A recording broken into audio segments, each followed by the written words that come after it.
remède naturel et accueil pour le trouble dissociatif de l'identité. Trouble dissociatif de l'identité, DID, précédemment connu sous le trouble de la personnalité multiple, MPD, est un trouble mental sur le spectre dissociatif caractérisé par l'apparition d'au moins deux identités distinctes et relativement durables ou états de personnalité dissociés qui contrôlent alternativement le comportement d'une personne, accompagnés par altération de la mémoire pour des informations importantes non expliquées par l'oubli ordinaire. Ces symptômes ne sont pas comptabilisés par la toxicomanie, des convulsions, d'autres conditions médicales, ni par le jeu imaginatif chez les enfants. Le diagnostic est souvent difficile car il y a comorbidité avec d'autres troubles mentaux. Simulation doit être envisagée s'il est possible gain financier ou judiciaire, ainsi que le trouble factice si la recherche d'aide comportement est important. DID est l'un des troubles psychiatriques les plus controversés, avec pas de consensus clair sur les critères de diagnostic ou de traitement. Symptômes dissociatifs vont de défaillance commune de l'attention, devenir distrait par quelque chose d'autre, et à la rêverie, à troubles dissociatifs pathologiques. Impact. Avoir un proche qui a DID peut être douloureux, confus, et peut évoquer toutes sortes de réactions émotionnelles. Si vous devenez conscient de l'abus, vous pouvez vous sentir en colère, anxieux, triste, ou dégoûté, avec empathie et d'inquiétude. Il peut être difficile de garder la trace de toutes les personnalités. Cause. La principale cause de DID est considérée comme un traumatisme grave et prolongé vécu pendant l'enfance, y compris la violence psychologique, physique ou sexuelle. Les épisodes récurrents de violence physique, psychologique ou sexuelle grave dans l'enfance. Absence de ressources sécuritaires et stimulant à l'abus ou d'un traumatisme écrasant. Possibilité de dissocier facilement. Développement d'un style d'adaptation qui a aidé pendant la détresse et l'utilisation de fractionnement comme une compétence de survie. Bien que la violence est souvent présente, il ne peut pas supposer que les membres de la famille ont été impliqués dans les abus. Symptômes. De nombreux symptômes de DID sont semblables à ceux d'autres troubles physiques et mentaux, y compris la toxicomanie, les troubles de la saisie et le syndrome de stress post-traumatique. Les symptômes communs de DID comprennent incapacité de se rappeler de grandes parties de l'enfance. Événements inexpliqués et l'incapacité à être au courant d'entre eux. Fréquents épisodes de perte de mémoire ou temps perdu. Retour soudain des souvenirs, comme dans un flashback et au retour de flamme à des événements traumatiques.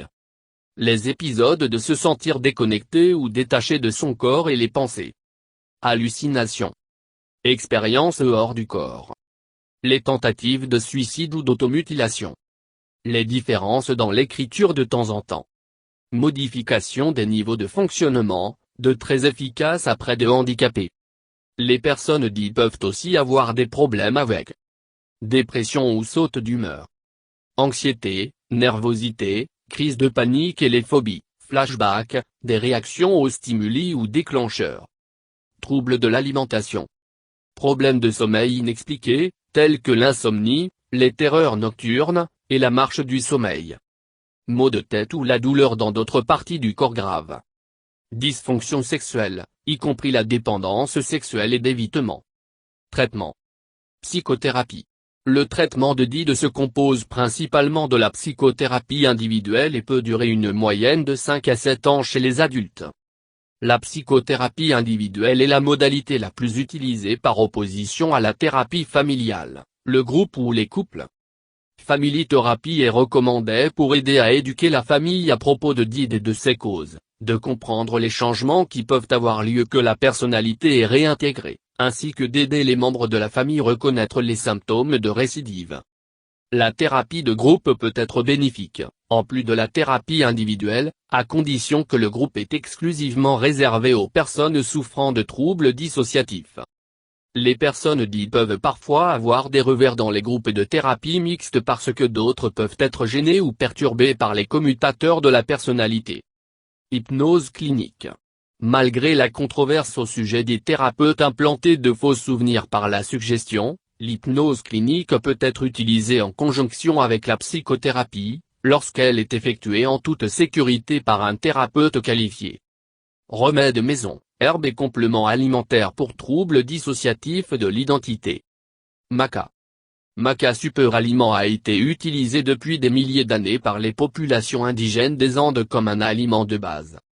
Elle a une valeur nutritive élevée, ainsi que de nombreux usages médicinaux. Il est une grande source de vitamines, minéraux, acides gras, acides aminés, et les stérols. Il existe différents types de maca, y compris le blanc, noir, rouge et jaune, tous avec des propriétés et des avantages différents. Le goût de la racine de maca a été comparé à la racine de chicorée ou de café, même si elle n'a pas de caféine. Les acides gras oméa-3. Oméa-3 acides gras. Utilisation fournit des prestations de santé pour les personnes avec des conditions médicales telles que la dépression, la schizophrénie, le cancer de la prostate, la sclérose en plaques, la dégénérescence maculaire. L'huile de poisson. L'utilisation d'huile de poisson fournit des prestations de santé pour les personnes avec des conditions médicales telles que pellicule, maladie cardiaque, lupus érythémateux systémique, SL, obèse, artérielle périphérique, maladie vasculaire. Ginkgo biloba. Utilisation. Ginkgo biloba fournit des prestations de santé pour les personnes avec des conditions médicales telles que la claudication intermittente, artérielle périphérique, maladie vasculaire, la perte de mémoire, la schizophrénie, la dégénérescence maculaire. Gotu kola. Utilisation. Gotu kola fournit des prestations de santé pour les personnes avec des conditions médicales telles que la cellulite, la perte de mémoire, la maladie de Peyronie, la thrombose veineuse profonde, la démence. Le millepertuis. L'utilisation. Saint John Wort fournit des prestations de santé pour les personnes avec des conditions médicales telles que la dépression, le trouble obsessionnel compulsif, TOC, la schizophrénie, le trouble bipolaire, trouble de la personnalité limite, TPL. Flax seedol. L'utilisation du lin à l'huile de graines fournit des prestations de santé pour les personnes avec des conditions médicales telles qu'écorchures, coupures, écorchures et abrasions, gastrite, fissure anale, indigestion. Valériane. Utilisation. Valérian fournit des prestations de santé pour les personnes avec des conditions médicales telles que le trouble d'anxiété généralisée, l'insomnie, trouble du sommeil, trouble de la personnalité limite, TPL, troubles épileptiques, l'épilepsie.